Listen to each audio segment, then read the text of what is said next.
Baik, mari kita sambut bersama narasumber kita, Natasha Adelia Harun, selaku Koordinator Pendidikan Kesehatan Planetari. Selamat siang, Kak Natasha. Halo, selamat siang. Apa kabarnya? Salam kenal. Ya, alhamdulillah sejauh ini baik. Salam Baik kenal ya, juga. alhamdulillah ya. Oke, baik ya Kak Natasha ya yang sudah hadir di studio kita.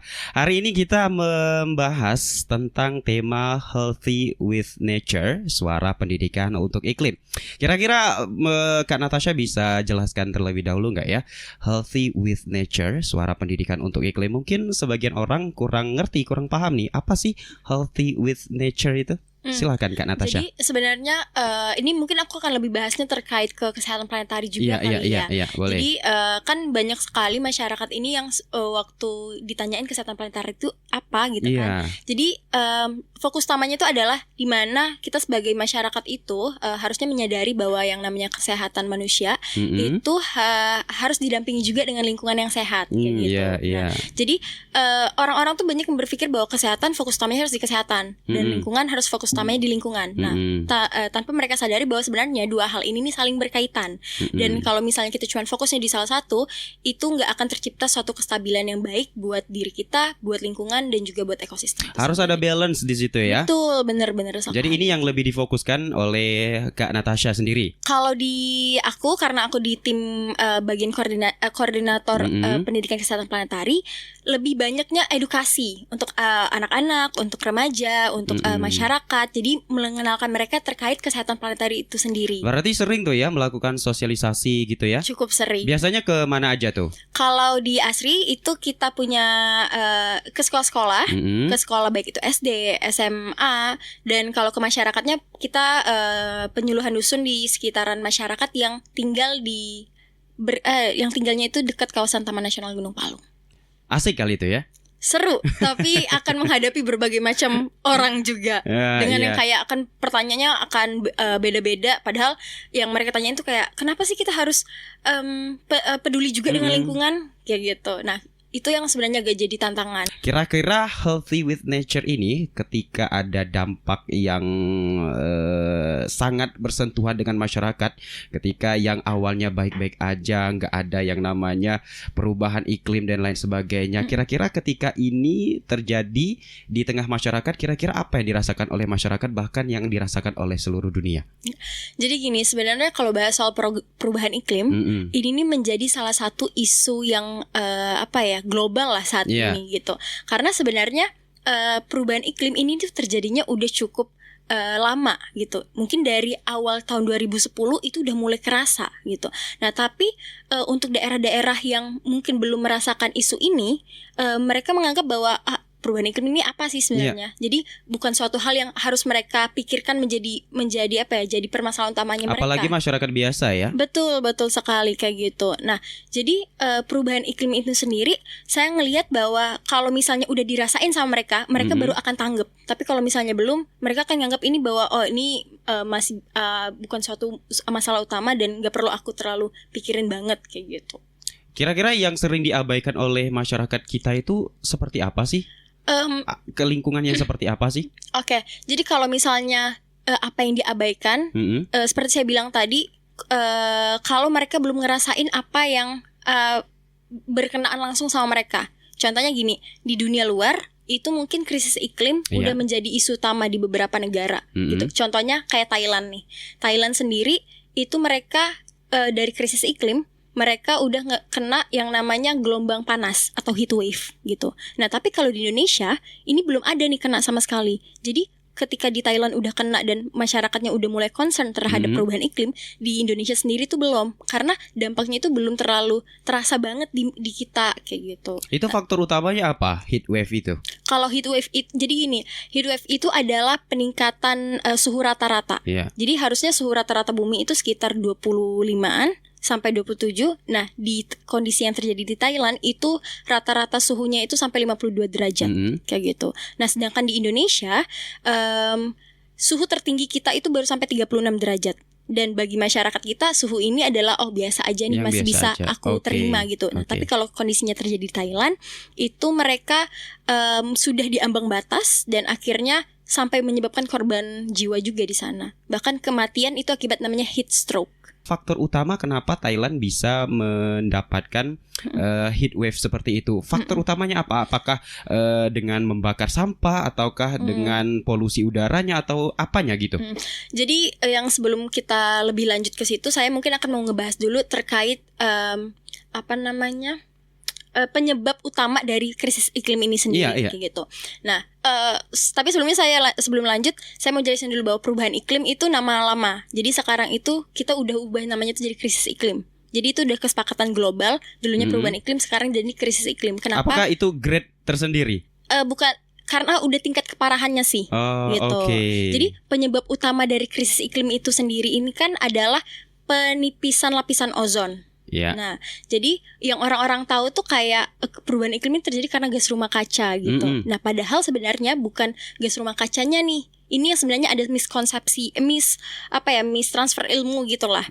Nah, sebenarnya yang penyebab utamanya itu adalah kebocoran dari dari lapisan ozon itu sendiri. Nah, lapisan ozon ini kenapa bisa rusak, bisa bolong dan bisa tipis? Itu sebenarnya dari beberapa aktivitas manusia. Contohnya kayak dari berkendaraan bermotor yang menghasilkan karbon dioksida, pembakaran sampah yang menghasilkan karbon juga, bahkan dari makanan yang kita makan itu kalau sisa itu juga menghasilkan gas yang namanya gas metan. Di mana gas metan ini gas yang lebih berbahaya dari karbon dioksida. Karena kalau kita bicara rantai karbonnya ya agak lebih panjang, tapi secara ini gas metan jauh lebih berbahaya. Bahkan sapi aja dari kotorannya itu juga mengandung gas metan. Iya, benar, betul. Belum lagi ditambah penggunaan AC yang ada namanya klorofluorokarbon. Nah, gas juga. Nah, ini juga menjadi salah satu penyumbang dari penipisan lapisan ozon itu tadi. Nah, yang terjadi di Thailand, aktivitas kita tahulah di Thailand itu tingkat populasinya juga tinggi, penggunaan kendaraan di sana juga tinggi gitu. Nah, terus ditambah kayak kayak iklim di sana. Nah, akibatnya apa? Kondisi suhu di sana itu tuh meningkatnya akan jauh lebih cepat gitu, dengan kerusakan-kerusakan yang terjadi juga di daerah tersebut gitu. Ya, semua berdampingan dengan aktivitas manusia itu sendiri. Sangat berdampingan kayak gitu, sangat-sangat berdampingan. Menarik. Nah, kalau di Indonesia mungkin belum terlalu tinggi saat ini. Kenapa? Karena masih ada nih beberapa daerah yang masih cukup kuat hutannya gitu. Tapi kalau di Thailand kan apakah masih ada yang kayak gitu? Bahkan kalau saya baca-baca itu mereka bahkan karena tingkat populasinya meninggi, otomatis banyak lahan yang harus dibuka untuk baik itu pekerjaan, rumah tinggal, ataupun untuk ekonomi di sana kayak gitu. Untuk pabrik-pabrik gitu. Betul, ya. Yang rawan mungkin lebih ke pabrik mungkin ya. Karena kan di situ bakalan ada produksi limbah yang akan mereka pikirkan lagi gitu ya. Benar banget. Pertanyaan kita tadi ya tentang alam ini kan, ketika ada dampak pastinya masyarakat juga yang mendapatkan dampak buruknya gitu ya. Ketika ada sesuatu yang memang dirasa kurang nyaman nih di lingkungan kita, tentunya kita juga yang merasa tidak nyaman gitu ya. Benar. Jadi bagaimana hubungan peningkatan frekuensi ini dengan intensitas bencana dan juga perubahan iklimnya untuk kita ke depannya gitu ya kan. Kita kan pasti memiliki rekam jejak untuk ke depannya. Benar. Pasti ada progres juga untuk ke depannya. Jadi kalau kita mengabaikan isu tentang iklim ini, ada frekuensinya yang kita abaikan, intensitasnya juga yang semakin besar terus kita abaikan, terus bagaimana dengan perubahan iklim kita selanjutnya gitu? Hubungan di antara ketiganya ini bagaimana ke depannya? Nah, jadi gini, saya pernah baca satu paper terkait intensitas perubahan iklim terhadap pertumbuhan suatu tanaman, spesifiknya kedelai kayak gitu. Jadi ternyata dengan adanya perubahan iklim itu juga mengganggu pertumbuhan dari kedelai. Kenapa bisa terjadi hal itu? Jadi dari perubahan iklim tersebut meningkatkan kemampuan meningkatkan hama pada tanaman tersebut kayak gitu. Nah, jadi di paper itu menjelaskan ada satu hama namanya itu kutu kebul atau Bemisia tabaci nama ilmiahnya. Jadi si serangga ini atau si kutu ini itu dia sangat bisa tumbuh dengan cepat ketika suhu lingkungannya itu di atas rata-rata. Artinya terjadi peningkatan suhu nih. Contohnya kayak perubahan iklim kan otomatis kan suhunya makin meningkat nih ya. Nah, makanya si kemampuan si hama ini akan jauh lebih cepat untuk tumbuh. Nah, dampaknya dengan kedelai itu sangat besar. Itu bisa menurunkan produksi hingga 80% kayak gitu. Nah, di paper itu juga menjelaskan kenapa harus kedelai jadi bahan penelitian mereka. Jadi kedelai ini sebenarnya adalah salah satu tanaman fungsional yang sangat baik untuk ketahanan panganan kita gitu. Nah, tapi kalau misalnya kita menghadapi masalah seperti ini, menunjukkan bahwa peningkatan perubahan iklim ternyata dampaknya besar banget terhadap ketahanan pangan kita ke depan. Pastinya ada program jangka panjang dari ASRI itu sendiri. Kira-kira apa yang udah dapat sekarang nih? Ini sih ada satu cerita sih kalau misalnya dari apa yang ASRI pernah ajarin ke mereka gitu kan. Nah, jadi dulu anak ini pernah ikut programnya ASRI Kids. Jadi ASRI itu edukasinya kita sebut namanya ASRI Kids gitu. Sampai SMP SMA itu ASRI Teens namanya. Programnya gitu. Yang udah remaja gitu ya. Iya, untuk remajanya. Setelah mereka udah SD, SMP, SMA-nya mereka ikut ASRI Teens itu.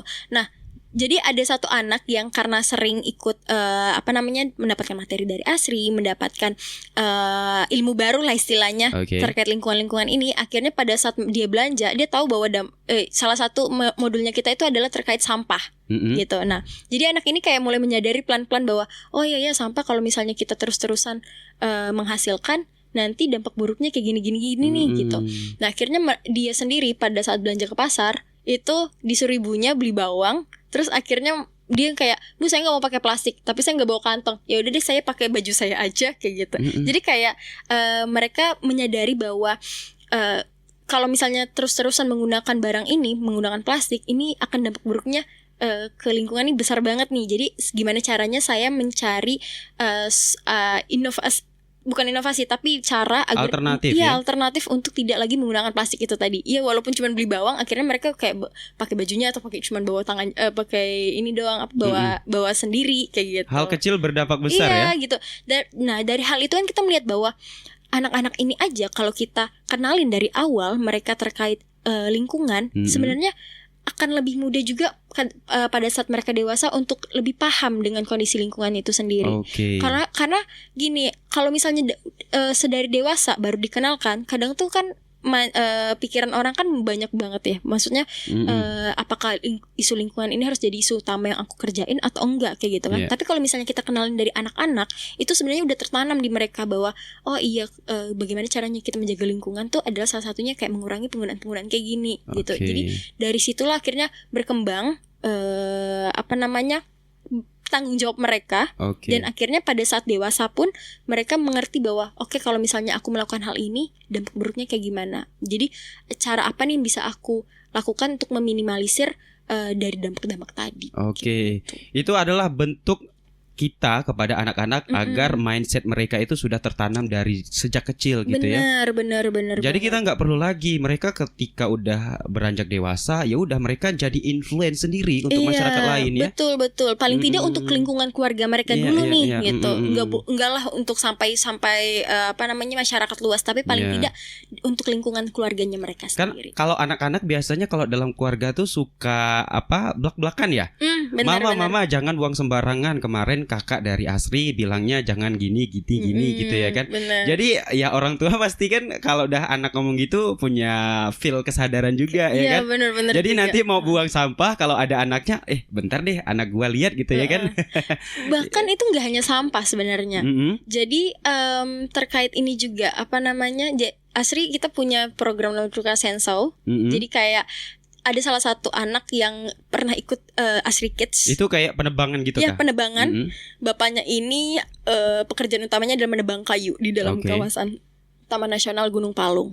Nah, terus karena kita kasih ke anaknya informasi bahwa hutan kita nih tinggal segini loh. Kalau misalnya hutan kita rusak, dampak buruknya kita juga yang kena kayak gitu kan.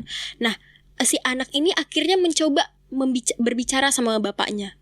Kayak, "Pak, tadi saya dapat informasi, saya belajar. Ternyata kalau misalnya kita nebang hutan, dampak buruknya ini loh Pak," kayak gitu. Terus bapaknya tadi itu yang kayak sering nebang kayu gitu kan, akhirnya berpikir, iya juga ya. Awalnya sekali dua kali sih nggak terlalu didengerin gitu kan. Tapi karena ada orang asli juga yang ngomong juga ke bapaknya, terus anaknya juga memberitahu hal serupa. Jadi akhirnya bapaknya pelan-pelan kayak, oh ya udah deh aku mau berhenti nebang juga kayak gitu. Jadi kayak ya benar juga apa yang anak aku bilang nih, kalau misalnya aku menebang terus-terusan, bagaimana dengan bagaimana dengan lingkungannya nih. Nanti lingkungan yang rusak ini pun nanti dampaknya juga akan ke aku kayak gitu. Ya memang kalau masyarakat tuh memang harus pelan-pelan ya. Benar. Kalau cuma sekali belum melekat tuh, butuh kasih sayang, perhatian banyak gitu ya. Iya benar. Nanti mereka juga akan sadar sendiri. Kalau buang sampah, iya ya, kalau buang sampah nanti lingkungan aku kotor. Terus apalagi kalau udah anak-anak sendiri kok yang bilangin ya, bukan bermaksud buat kurang ajar. Bener. Tapi kan ini demi konteksnya kebaikan. Betul. Gitu ya. Oke. Meningkatkan kesadaran orang tua juga sih. Nah, kita lanjut lagi, kalau misalnya penebangan itu sendiri kan sebenarnya dampaknya besar banget ya, bahkan ke perubahan iklim kan juga ada dampaknya juga kayak gitu. Jadi ya menurutku dengan memberikan edukasi ke anak-anak aja itu menjadi salah satu langkah awal lah buat kita untuk bisa memperbaiki kondisi yang terjadi saat ini. Target jangka panjang lah ya, investasi banget deh kalau anak-anak kita itu bisa diatur sedemikian rupa gitu ya, Mbak Natasha ya. Gimana sih ketika kurangnya pendidikan dan informasi tentang iklim ini yang bisa mempengaruhi anak-anak untuk tumbuh dengan kondisi lingkungan yang harus mereka hadapi ya kan, seiring berjalannya waktu kan semakin ada buruknya tuh ya. Ketika dampak itu terjadi dan anak-anak kita melihat tindakan sehari-hari mereka terhadap lingkungan itu, kira-kira sebagai orang dewasa kita mempromosikannya, mensosialisasikannya bagaimana? Anak-anak kan yang namanya anak-anak nggak bisa kita tuntut untuk selalu kamu harus gini ke depannya. Anak-anak kan nggak bisa kita tuntut seperti itu. Harus ada proses, harus ada celah yang harus kita pahami dari karakter anak-anak itu. Jadi dari ASRI sendiri kan mempunyai program nih untuk teen ini kan. Betul. Bagaimana menyikapi hal itu semua, bentuk pendekatan kepada mereka sehingga akhirnya bisa menyadari bahwa lingkungan ini sangat bahaya loh kalau kita biarkan gitu. Jadi awalnya itu kita menyadari dulu nih bahwa memang isu-isu lingkungan ini sebenarnya menjadi isu yang kurang didalamin oleh anak-anak gitu. Paling mereka taunya cuma 1-2 gitu kan. Nah, di sekolah formal pun sebenarnya isu-isu lingkungan ini menjadi satu hal yang belum terspesifik masuk ke mata pelajaran mereka. Nah, tapi sekarang baru mulai masuk nih di kayak ajaran tahun baru ini, baru ada nih isu lingkungan akhirnya dimasukkan juga ke dalam dalam mata pelajaran mereka. Tapi sebelumnya itu belum ada. Nah, ngelihat dari kondisi itu akhirnya kita menyadari bahwa kalau anak-anak ini kita tidak kenalkan kepada mereka sedari dini, anak-anak ini juga akan tidak tahu ke depannya gitu. Makanya dari program-program ASRI ini kita berharapnya anak-anak ini kita kenalkan lebih dini terkait dengan isu-isu lingkungan tersebut. Karena mereka yang udah tahu itu akan lebih mudah ke depan atau ketika mereka dewasa untuk lebih memahami kondisi lingkungannya. Tapi kalau misalnya memang dari awal ini tidak dikenalkan sama sekali, mereka juga ke depan akan merasa bahwa ya ngapain juga aku terlalu peduli amat, toh dampaknya juga nggak terlalu aku rasain banget kayak gitu. Tapi kalau misalnya kita udah kenal dari ini, mereka akan lebih bijak dalam melakukan apapun yang mereka kerjakan kayak gitu. Bentuk pendekatannya seperti apa? Kalau misalnya untuk anak-anak itu gini, kalau anak-anak kan kalau kita kasih materi-materi terus akan susah bosan gitu. Nah, biasanya kita bentuk lah misalnya entah main games atau misalnya kita langsung banyak ke praktek.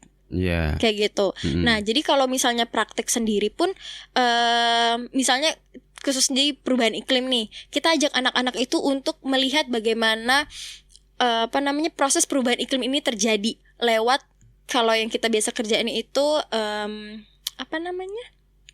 kita gunain kayak dari botol yang terus kita kasih lampu, terus kita lihat kita kasih tutup kertas plastik gitu atau kertas apapun yang bisa mereka ukur gitu. Jadi bagaimana sih mereka melihat bahwa ketika perubahan iklim ini pada satu media yang kita gunakan. Jadi itu bisa juga jadi jadi suatu hal yang mereka pelajari juga, bahwa ternyata kondisi bumi itu bisa terjadi perubahan iklim lewat media ini kayak gitu. Jadi caranya seperti ini gitu. Jadi lebih banyak kita gunakannya itu ke media, buat media gitu, dan praktek langsung sih pendekatannya kepada anak-anak. Jadi biar mereka juga menyadarinya bahwa isu-isu ini bisa terjadi lewat hal kecil yang kita lakuin dulu nih. Lewat media-media yang kita kenalkan dulu ke mereka, kayak gitu. Jadi mereka pun antusiasmenya ada ya. Ada.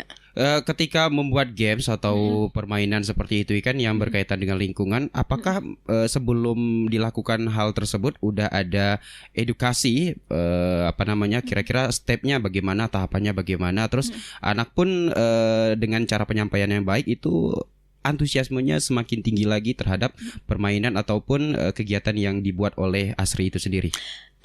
Tentu pasti sebelum kita melakukan praktek itu kita ada edukasi pemberitahuan lewat materi dulu gitu. Nah nanti setelah itu baru kita prakteknya. Gitu sih yang biasa yang kita lakuin gitu. Jadi biar kita kenalkan dulu dasarnya itu kayak gimana, baru nanti prakteknya itu kayak gimana. Oke. Kalau masih di lingkungan itu mungkin masih aman mungkin ya. Masih aman, masih betul. Di lingkungan itu. Tapi ketika udah keluar dari kegiatan itu, bagaimana cara anak kita, anak-anak yang sudah di maintenance, udah diberikan pengarahan lah ya oleh instruktur yang ada di situ, ketika udah di non formal, udah di lingkungan masyarakat, biar mereka tetap konsisten, itu bagaimana? Nah, jadi dulu kita tuh kayak ada gini loh. Misalnya kan udah belajar nih dari ASRI gitu kan. Terus kita kayak kadang seminggu itu kita tanya, gimana prosesnya gitu. Masih ada enggak yang jajan pakai plastik atau gimana? Kadang kita sering tanya kayak gitu. Nah, awal-awal mungkin masih ada yang kayak, iya nih Kak, masih ada yang nyoba belajar masih nggunain plastik segala macam gitu kan. Tapi setelah kita ayo coba diingat lagi kayak dampaknya apa. Oh iya, setelah akhirnya berjalan waktu, mereka kayak mulai menyadari juga bahwa dampaknya besar, dan akhirnya mereka merubah pola perilakunya mereka sendiri. Nah, selain itu juga kadang kita dukung dengan kayak misalnya dari ASRI kita bilang ke mereka kalau belanja ke pasar jangan pakai plastik nih, kayak gitu. Nah, tapi dari ASRI kita juga menyediakan satu tote bag yang kita kasihkan ke anak, nanti kalau misalnya belanja ke pasar pakai ini ya, kayak gitu. Jadi akhirnya mereka juga merasa, oh oke, ini aku salah satu cara yang bisa kulakukan untuk tetap bisa ngontrol mereka gitu ya. Salah satu cara juga yang bisa mereka lakukan benar-benar kayak mulainya itu dari apa gitu. Jadi kita nggak hanya cuma kasih materi, bilang ke mereka bahwa nggak boleh gini, tapi dari kitanya sendiri tuh nggak memberikan solusinya. Jangan kayak gitu. Maka dari itu kita itu memberikan kayak, kalau misalnya masalahnya ini, bagaimana solusinya, kayak gitu. Dan itu yang ASRI coba berikan kepada anak-anak. Jadi contohnya nih kayak tadi spesifiknya ke plastik gitu kan. Kita bilang ke anak-anak jangan buang sampah plastik, jangan menghasilkan aktivitas yang ujung-ujungnya jadi sampah juga. Tapi kita gak ngasihin solusinya kayak gimana. Nah, kalau dari ASRI kan kadang kita berikannya kayak satu tote bag gitu. Jadi kita berikan ke mereka, harapannya mereka ini mulai nih benar-benar mengurangi aktivitas mereka menggunakan plastik lewat barang atau yang kita berikan kepada mereka ini. Jadi harapannya itu juga bisa bisa didalamin sama mereka, dan mereka juga menjadi salah satu orang yang oke, aku benar-benar mau fokus, mau peduli juga nih dengan lingkungan. Iya. Gitu. Kadang kan orang memberikan edukasi secara teori tapi tidak dengan solusinya ya. Benar. Kadang orang hanya tahu berbicara tapi nggak tahu untuk menyelesaikan ini bagaimana gitu ya. Betul. Jadi yang dilakukan ASRI itu adalah pendekatan, teori dan diberikan solusi. Benar. Karena anak-anak itu kalau misalnya cuma dikasih teori, mereka cuma ingat saat itu doang. Benar. Tapi kalau misalnya kita tampilkan ke mereka solusinya itu seperti apa, itu yang akan terekam sebenarnya sama mereka gitu. Aku ambil satu sekolah deh. Jadi dari tahun kemarin sampai akhir Mei kemarin ini, aku sempat ngajar di satu sekolah yang di daerah Pangkalan Jihing namanya. Awalnya anak-anaknya itu kemana-mana ke sekolah mau belanja jajan itu pakai plastik gitu loh. Plastik ya. Setelah aku coba edukasi, terus kayak aku bilang dampaknya seperti apa, mungkin mereka sebenarnya ingat gitu kan. Tapi ketika aku memberikan satu kayak barang kepada mereka bahwa ini loh caranya agar kita berhenti menggunakan plastik, karena dampaknya itu tadi. Nah akhirnya pas bulan ke depannya aku datang, itu mereka semua udah yang kayak gak lagi pakai plastik gitu loh. Ini aku masih gunain barang yang dari kakak. Gitu ya. Aku masih bawa nih barang yang dari kakak nih kayak gitu. Ternyata emangnya kok lebih murah ternyata kalau misalnya aku bawa barang sendiri ini gitu. Terus akhirnya aku menyadari bahwa anak-anak kalau kita cuman kasih edukasi atau cuman kita beriin materi tanpa kita kasih solusinya, ya mereka nggak akan berubah. Tapi kalau misalnya kita berikan solusinya kepada mereka, solusi itu tuh menjadi terekam gitu di mereka, dan akhirnya mereka bisa menjadi agen perubahan ini tadi. Iya ya. Ya namanya anak-anak ya memang pasti begitu ya kan. Ya ngapain untuk kita untuk kita merubah mindset itu kan memang perlu biaya di situ ya kan. Betul. Perlu tenaga yang harus kita keluarkan. Kalau untuk usaha merubah dan kemauan sih sebenarnya itu yang lebih tapi utama. untuk masyarakat kita jujur aja kita nggak bisa sih. Agak sulit. Harus ada pemantik. Benar. Ya tadi kalau dari Asri kan berikan tote bag gitu ya kan. Betul. Dan yang kedua adalah apresiasi mereka. Benar, itu apresiasi juga sangat berpengaruh sih terhadap pola pikir itu pasti dan ngaruh banget. Dampak yang akan mereka lakukan ke depan. Benar-benar. Nah, kalau apresiasi itu iya aku baru ingat banget. Jadi di akhir kelas itu biasanya Asri itu selalu nanyakan kayak gini ke anak-anak. Siapa sekarang yang hari ini udah benar-benar bawa tumbler ke sekolahnya atau bawa botol minum? Nanti kan akhirnya bawa nih satu dua orang akan nunjukin kayak aku bawa tumbler Kak. Nanti kita akan kasih satu pin reward gitu bahwa mereka benar-benar melakukan gerakan yang baik. Benar, aksi yang untuk mengurangi sampah nih kayak gitu. Nah, minggu depan teman-temannya akan melakukan hal serupa gitu. Gitu juga. Jadi akan makin bertambah banyak nih kayak gitu. Ya masyarakat kita memang itu perlu apresiasi emang perlu. Benar.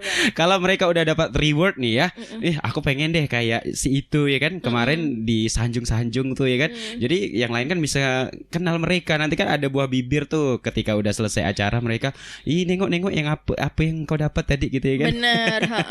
Pasti ada omong-omongan kecil seperti itu. Jadi ada rasa pengen lah di dalam hati mereka untuk next week-nya gitu ya.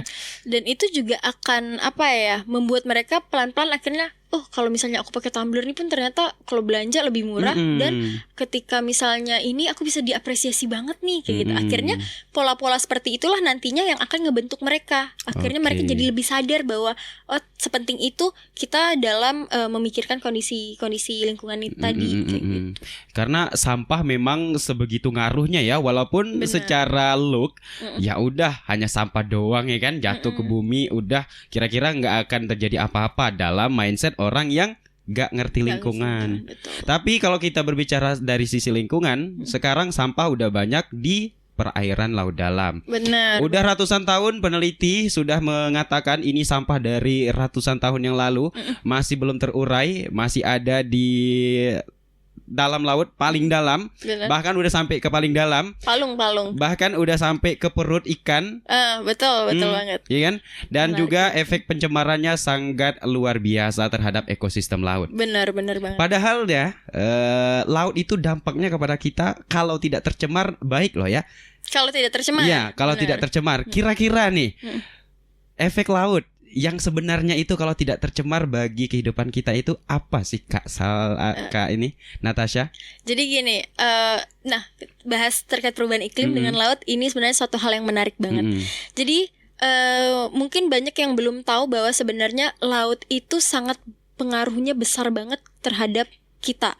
Kenapa? Karena sebenarnya 70% hasil oksigen yang dihasilkan di muka bumi ini itu semuanya dari laut. Bukan dari hutan. Hutan ada perannya 30% itu tadi, tapi 70%-nya itu dari laut. Jujur ya, sebelum kita lanjut jujur. Siapa sih yang nggak tahu bahwa hutan itu adalah sumbang terbesar untuk oksigen kita? Semuanya pasti berpikiran seperti itu. Iya benar. Tapi faktanya adalah 70% sumber oksigen utama kita itu dari laut. Jadi di laut itu ada namanya fitoplankton. Nah, fitoplankton ini pun sebenarnya menjadi indikator suatu perubahan menjadi indikator suatu laut itu baik atau buruk kayak gitu. Jadi kalau misalnya bicara soal plastik tadi, bicara soal sampah tadi. Nah, ketika sampahnya banyak di dalam laut, otomatis fitoplankton itu akan berkurang banget. Gitu. Itu kayak apa sih bentuknya? dia itu kayak dibilang bakteri juga bukan ya. Soalnya kecil-kecil nggak nampak, dia itu harus dicek dalam ini apa namanya mikroskop. Betul gitu. Nah, si fitoplankton ini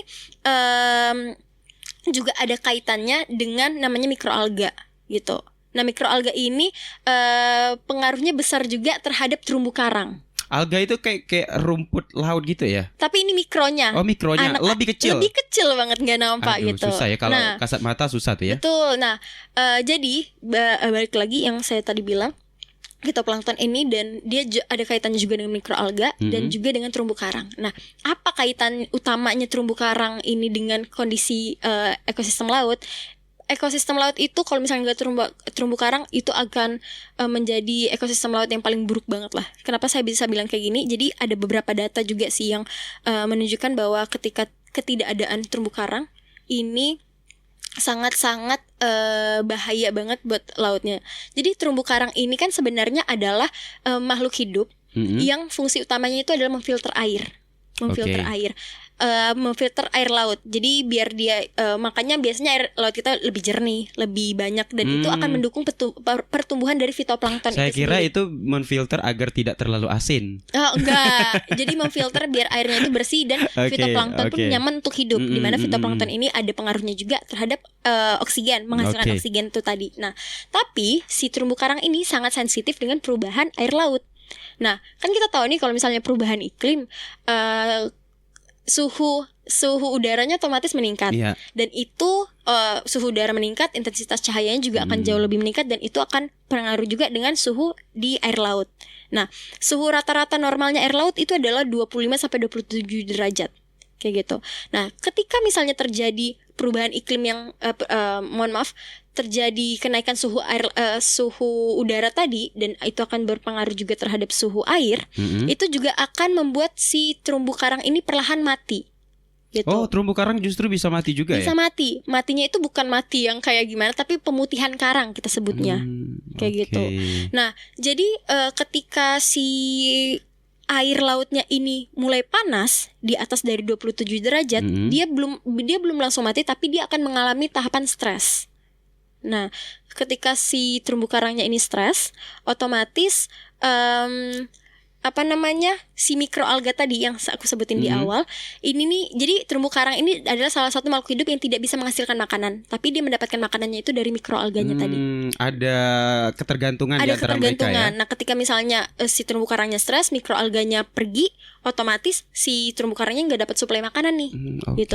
Nah, kemampuan dia untuk memfilter air juga akan menurun, gitu. Nah, ketika kemampuan dia dalam memfilter air aja menurun, otomatis fitoplankton yang menghasilkan oksigen itu akan jauh lebih berkurang, gitu. Nah, kelamaan kalau misalnya suhu air lautnya itu tidak kembali baik, artinya tidak pada suhu normalnya, ya udah dia akan mati. Dan ketika dia mati, otomatis fitoplankton yang ada di lautan itu juga nggak ada. Dan itulah menyebabkan akhirnya pencemaran airnya jauh lebih meningkat. Dan oksigen juga kualitasnya jelek banget. Benar, oksigen akan jauh lebih turun, gitu. Sedangkan sumber dasar kehidupan manusia kan salah satunya oksigen. Iya, oksigen. Siapa yang nggak butuh oksigen di sini? Ya itu kayaknya nggak ada deh. Semua orang pasti membutuhkan oksigen. Ya kalau kita beli oksigen lumayan mahal loh ya. Lumayan mahal. Kita udah ada gratis kok disia-siakan gitu. Betul. Ya kan. Nah, itu mungkin tadi baru ke oksigennya doang nih. Lalu bagaimana dengan ekosistem dengan makhluk hidup lainnya? Kayak misalnya ikan yang bergantungan hidup juga dengan terumbu karang gitu. Ada beberapa jenis ikan yang hidupnya memang di terumbu karang kayak gitu kan. Nah, ketika misalnya ini mati, ya mereka juga akan mati karena habitat atau tempat tinggal mereka pun nggak ada di situ. Itu gitu. Kayak ikan-ikan yang warna-warni itu nggak sih? Iya, ada apa ya kita sebutnya ya. Pokoknya beberapa jenis ikan ada di situ. Ikan hiasan gitu ikan hias gitu. Jadi sebegitu pengaruhnya ya kalau terumbu karang aja sampai dirusak gitu ya. Bahas soal terkait terumbu karang ini, aku baru ingat. Jadi aku punya teman yang kebetulan kerjanya itu di konservasi laut dan dia ini fokus tadinya itu di terumbu karang. Jadi sebenarnya restorasi terumbu karang sih, perbaikan terumbu karang. Tapi sebelum itu mereka ada kayak penelitian awal dulu ngelihat kondisi terumbu karang di sana. Nah, di tahun ini dari mereka penelitian itu dari Februari sampai April kemarin.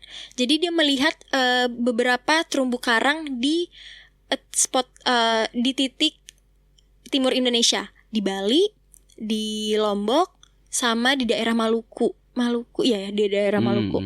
Nah, semua penelitian itu kan dia pakai tim tuh. Nah, semua tim itu tuh menyatakan bahwa terumbu karang di Indonesia ini perlahan memang kebanyakan udah mulai putih gitu. Dan kalau misalnya itu terus-terusan terjadi, terumbu karangnya mati, yang itu tadi fitoplankton juga akan ikut gak ada lagi. Itu kenapa sih bisa terjadi seperti itu? Itu bukan di satu daerah loh, 3 daerah yang disebutkan. Iya benar, karena itu tadi ternyata suhu bumi ini kan udah mulai meningkat terus-terusan. Akan pengaruhnya juga ke laut kita. Mungkin yang kita di daratan ngerasa ya 36 biasa-biasa aja, tapi kalau untuk di laut itu sepengaruh itu gitu. Nah, ada juga di ini saya pernah nonton film judulnya Chasing Coral. Dia itu dia ngelihat satu daerah terumbu karang di Indonesia. Di daerah mana ya? Di Raja Ampat atau di aku lupa, pokoknya daerahnya di mana gitu. Dia ada dokumenter waktu saat mereka tahun sebelumnya datang ke situ dengan kondisi karangnya gimana, yang karangnya warna-warni. Pas di tahun 2000 di tahun tersebut di 2022 dan di 2022 itu mereka balik ke situ, itu kondisi karangnya benar-benar putih banget. Cepat banget ya. Cepat dalam rentang 1 tahun aja. Terus mereka yang dokumenter kayak terkejut. Ini tahun lalu kita kesini itu benar-benar masih warna-warni. Di Pulau Pramuka, seingat saya di daerah Pulau Pramuka. Terus pada saat mereka balik lagi setahun kemudian itu benar udah putih banget. Dan kondisi airnya jauh lebih lebih keruh. Itu gitu. Ada sebenarnya kalau karang itu ada perawatan nggak sih? Ada, harusnya ada perawatan juga. Ya kalau ada perawatan ya harusnya orang yang berkepentingan di situ kan yang merawatnya kan. Iya, tapi kan selain perawatan itu, perawatan alami juga perlu ada. Maksudnya dari diri karang itu sendiri. Nah, tapi kan kalau misalnya dia tidak didukung dengan tempat tinggal habitatnya ini sendiri, ya akan susah juga. Terutama salah satu yang pengaruh dari karang ini kan adalah perubahan air laut itu tadi. Ya oke lah, manusianya bisa nih bantu perawatan karang ini. Tapi kalau misalnya secara alami suhu laut yang kita nggak bisa kontrol sama sekali itu berubah, ya itu akan susah juga kayak gitu. Ya mau ngomongnya apa ya? Ya benar gitu. Kalau udah secara alami aja mereka nggak bisa recovery. Kalau kita hanya eksternal nggak bisa apa-apa juga ya. Iya nggak bisa. Secara eksternal udah nggak bisa apa-apa ya. Betul sayang banget tapi itu ya. Sebenarnya Indonesia itu kan salah satu negara yang cukup tinggi biodiversitasnya ya. Keanekaragaman hayatinya termasuk karang. Bahkan di Indonesia itu adalah negara yang memiliki 70% jumlah koral atau karang terbanyak di dunia. Semua jenis 70% itu ada di Indonesia gitu. Selain nomor satunya itu di Great Barrier Reef di Australia. Kita itu nomor 2-nya. Gitu. Nah, dengan keanekaragaman yang tinggi ini, kalau nggak kita jaga, sebenarnya yang jadi ancaman terbesarnya itu adalah masyarakat kita sendiri gitu loh, yang akan menerima dampaknya. Mungkin, ya pastilah. Karena udah dijabarin tadi itu kan sebelumnya. Benar. Oksigen itu dari mana? Benar gitu. Nah, terus juga ini mikroalga yang sebagai tempat makannya si terumbu karang ini sebenarnya itu adalah salah satu makhluk hidup yang digunakan juga untuk terapi kanker. Oh, justru dari kesehatan satu bisa nyebrang ke kesehatan lainnya ya. Benar. Nah, jadi makanya tadi saya bilang kesehatan planetari itu kan saling berkaitan nih antara lingkungan dengan kondisi kesehatannya. Dan setelah ada studi juga itu melihat bahwa mikroalga yang berada di karang pun itu sangat pengaruhnya besar banget dalam terapi kanker. Nah, kalau misalnya dibayangkan kalau terumbu karangnya mati, mikroalganya nggak ada, fitoplankton yang nggak ada, maka itu akan sangat sulit juga dalam kita untuk menyembuhkan yang kayak terapi kanker itu tadi saya bilang. Nah, ini nih sebenarnya saling berkaitan. Kalau misalnya kita cuman mikirin bahwa kesehatan doang tapi kita nggak mikirin lingkungan, nah padahal sumber obat kita itu tuh semuanya dari lingkungan juga. Kayak gitu. Dan kalau kita hanya sakit, lingkungannya udah kotor, ya kita tinggal nerima apa yang akan terjadi ke depannya aja gitu ya. Kematian lah salah satunya. Itu udah pasti itu. Oke ya. Aduh, menarik tuh dengerin ya kata Kak Natasha ya. Bukan hanya kesehatan diri sendiri aja yang harus kalian perhatikan, tapi kesehatan lingkungan juga. Karena lingkungan yang menyediakan obat alami untuk kita. Benar. Jadi 80% sebenarnya, bahkan sebelum misalnya ada rumah sakit, belum ada apotek. Zaman dulu itu orang-orang tuh memang menggunakan apa-apapun dari alam secara tradisional. Bener. Gitu ya. Obat-obatan tuh semuanya dari alam kayak gitu. Tapi kalau misalnya kita sekarang di era yang udah udah modern saat pembangunan ini, lah yang merebak ya. Jadi kayaknya akhirnya hal-hal kayak gini nih mulai ditinggalkan. Padahal mereka lupa dasar utamanya itu semuanya dari alam itu juga. Iya. Menarik ya. Menarik untuk kita bicarakan. Mungkin kita sebentar lagi akan mengakhiri karena terbatas waktu juga ya. Poin-poin yang udah disampaikan oleh Kak Natasha mudah-mudahan bisa kalian simak, bisa kalian praktekkan intinya ya. Karena ini berkaitan dengan lingkungan. Lingkungan adalah sahabat yang paling dekat dengan kita. Lingkungan adalah bestie kita, sahabat kita ya.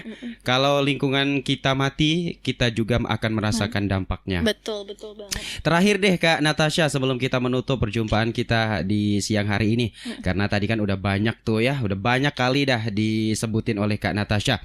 Kita kembali ke program Asri tadi, yakni berkaitan dengan lingkungan pendidikan dasar untuk anak-anak SD hingga remaja.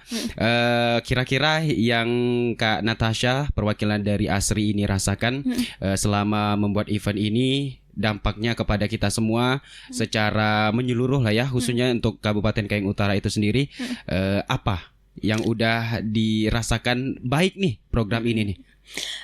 Sebenarnya dengan ada program ini tuh tujuan utamanya tuh adalah meningkatkan kesadaran. Itu yang paling utama. Jadi ketika anak-anak mulai sadar, remaja mulai sadar, bahkan orang tua pun sadar keterkaitan dua hal ini, itu akan membuat mereka tuh jadi lebih bijak dalam melakukan apapun. Gitu. Nah, dampak yang kita rasakan apa? Dampak sekarang mungkin masih belum terlalu nampak. Tapi kalau misalnya dalam jangka panjang, dampak ini nih akan mulai nampak dan menunjukkan bahwa ketika anak-anak ini paham, ketika orang tua ini paham, ketika remaja ini mengerti bahwa sepenting itu mereka dalam harus mengerti soal lingkungan, itu kedepannya lingkungan pun akan jauh lebih baik dan dampaknya buat mereka itu pasti akan lebih stabil secara psikologis, secara mental juga, secara mental, dan untuk orang banyak pun juga akan merasakan hal serupa kayak gitu.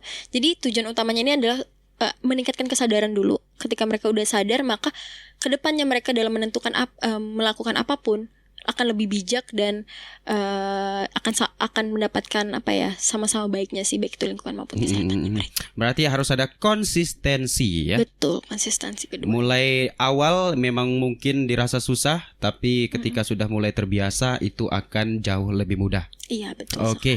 Ada nggak pesan-pesan lain yang ingin disampaikan mungkin ya untuk masyarakat kita yang memang sebagian kecil mungkin ada yang masih kurang paham tentang lingkungan, tentang kesehatan lingkungan? Mungkin ada pesan-pesan tersendiri dari Kak Natasha untuk ya sekelompok kecil itulah.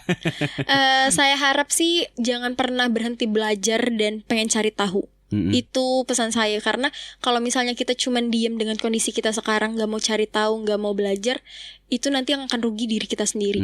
Gitu. Makanya dengan apapun isu yang terjadi sekarang, saya harap orang-orang tetap mau belajar, tetap mau cari tahu, dan kalau bisa itu diterapin dalam kehidupan sehari-hari, maka itu juga akan baiknya buat diri sendiri. Oke, intinya adalah jangan cepat puas ya. Betul. Ketika kalian udah berhasil melakukan ini, udah berhasil melakukan itu, carilah zona lain untuk kalian bisa mendapatkan reward terhadap diri kalian ya. Baik itu dari lingkungan, baik itu terhadap pertemanan sekitar, atau bahkan kalian mungkin yang peduli dengan lingkungan juga boleh bisa ya di-influence-kan kepada masyarakat luas, karena itu yang paling penting.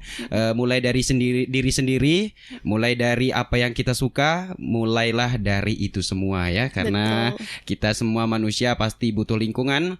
Lingkungan juga butuh kita untuk merawat mereka, tapi kita harus lebih yang konsisten untuk menyayangi mereka, karena ini adalah berkelanjutan untuk masa depan anak-anak kita ya. Benar. Oke, Kak Natasha, mungkin itu penutup perjumpaan kita di siang hari ini. Terima kasih banyak semua atas sosialisasinya, atas ilmunya, atas kuliahnya kita pada siang hari ini. Terima kasih banyak loh udah diundang ke sini. Alhamdulillah. Ya mungkin nextnya kita bisa bertemu kembali di next episode, di next tema mungkin ya.